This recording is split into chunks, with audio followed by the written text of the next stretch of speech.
Imagine being 16 years old and outsmarting banks, airlines, hospitals, and even the FBI. No computers, no internet, only charm, confidence, and unbelievable skill. This is the real story of Frank William Abagnale, Jr., one of the most sophisticated con artists in American history, a teenager who forged checks worth millions, a man who impersonated a pilot, a doctor, and a lawyer, and shockingly, someone who later helped the FBI catch criminals just like him.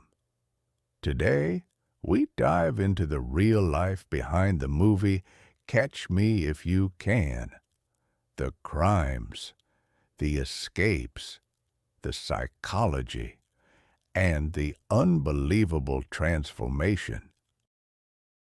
Frank's story doesn't start with crime.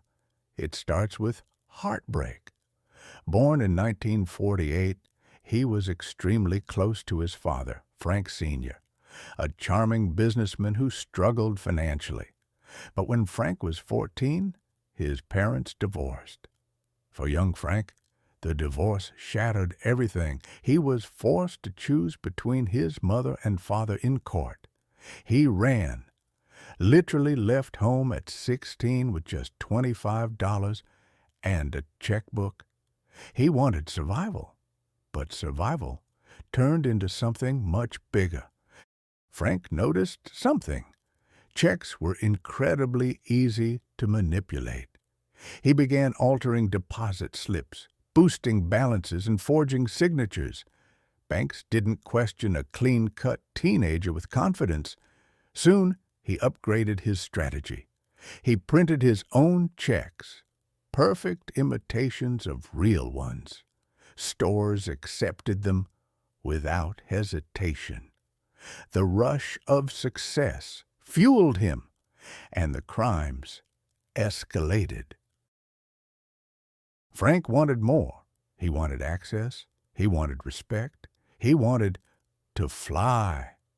He studied pilot uniforms, airline procedures, forged IDs, and even called Pan Am, pretended to be an HR employee to get internal manuals. A few days later, he emerged in a perfect Pan Am pilot uniform. People saluted him, treated him with authority, and, most importantly, he could ride planes for free through deadheading, a legal perk for pilots. Frank didn't fly the plane, but he flew the world. Over 1 million miles, his forged checks now deposited in dozens of cities.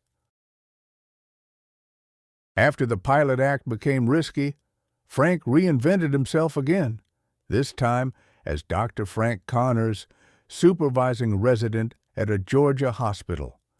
With charm and manufactured confidence, he managed to keep the role, though he avoided performing actual medical procedures at all costs. He later admitted, "I only made sure the interns worked. I never touched a patient." But the pressure grew. Lives were at risk. And Frank fled again.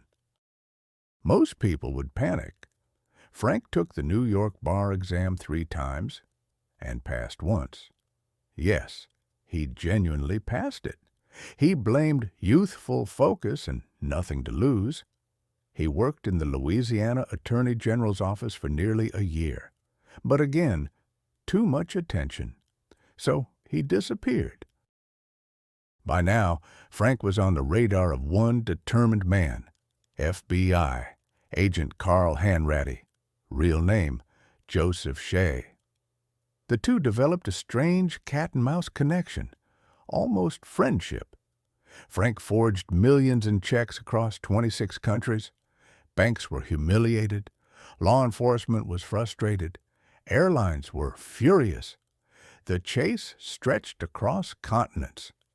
Frank escaped multiple arrests, walking out of a police station by pretending to be an undercover inspector, slipping out of windows, changing identities overnight.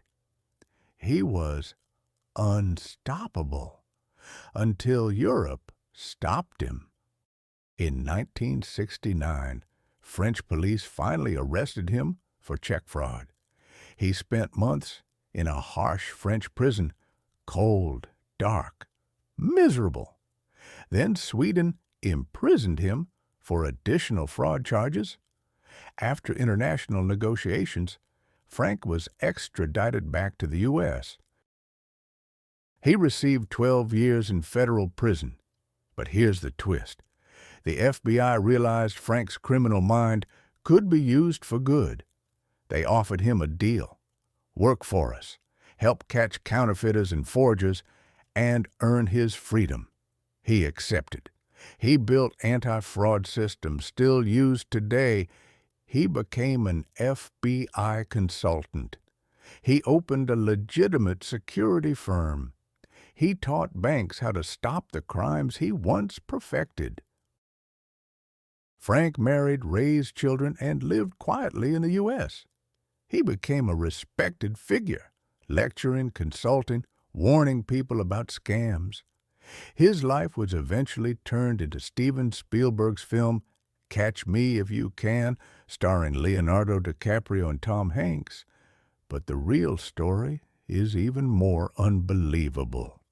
From runaway teenager to world-traveling con man to FBI asset to fraud prevention pioneer. Frank Abagnale's life proves one thing: a brilliant mind can be used for destruction or redemption. His crimes were real, his victims were real, but so was his transformation. If you enjoyed this deep dive into the real life, Catch Me If You Can. Subscribe to Stories of Criminal World for more true crime stories told like movies.